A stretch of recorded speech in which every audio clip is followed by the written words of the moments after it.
Yeah. Being from Colorado, the culture here is a little bit different than Oklahoma. Um, so I think we definitely underestimated the size of some of the companies out there, and also just the people and the way they treat people from out of state. You know what I mean? We don't like to be called storm chasers, because we do have an office there. And so we're not technically storm chasers, but that was the first time for us, either one of us, going out of Colorado to another state to do work. So, going through that whole process was a little bit different for all of us. Yeah, mine was hiring. Talk to me about that. Why? It was a constant struggle. So I had gone down. This was in like November 2021. Hired like 13 people to come on and be project managers with us, like full blown paperwork filled out, social security cards given, right? Like everyone's supposed to meet on a Tuesday so that they can meet and we could train and get them going. And no one showed up. No one called. No one. Not one of the 13. It was crazy. And I sat back and I go, oh my God, is it me? It's got to be me. Right. And then I started reaching out to other companies, recruiting companies, just trying to figure out a way to get around this, and pretty much heard the same thing from everybody, that if that's just the way the world was at the time. And it was tough. It was really tough.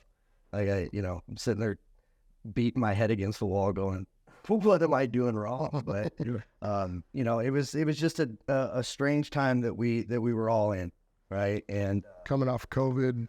Yeah, coming off COVID, stimulus checks, a lot of people on unemployment.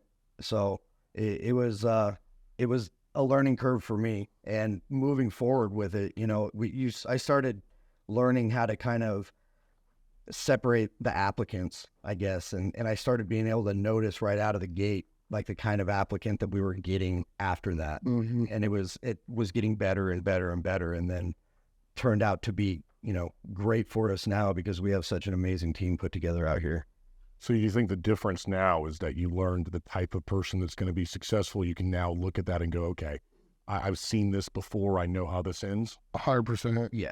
100%. And Jason helps me a lot with that. He, with the long period of time that he was in upper management in the car business, which is, very similar to this, right? Sales is sales.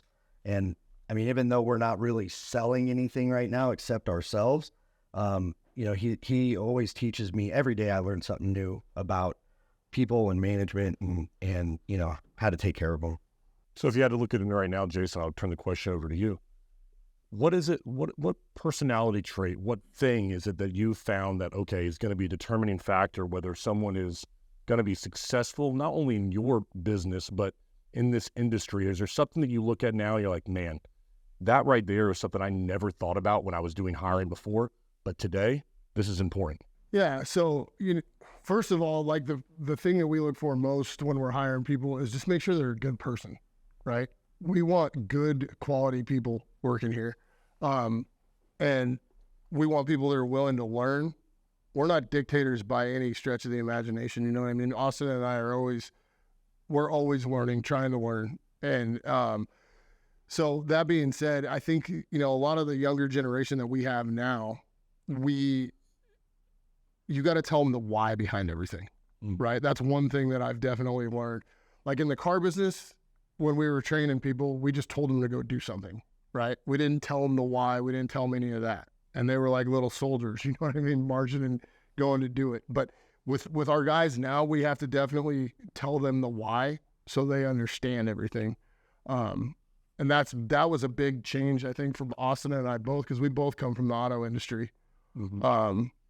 Well, and then on my side with the Marine Corps, right? So I joined the Marine Corps right out of high school, and there is definitely no telling why in the Marine Corps, right? You just do what you're told. And so it's been a learning curve for me with that as well, of breaking it down for people and explaining it to them so that they can understand, why they're implementing it, why I'm telling them. That there's a method behind the madness, and it help kind of instruct you to do this because it's going to help you and protect you as an employee of ours.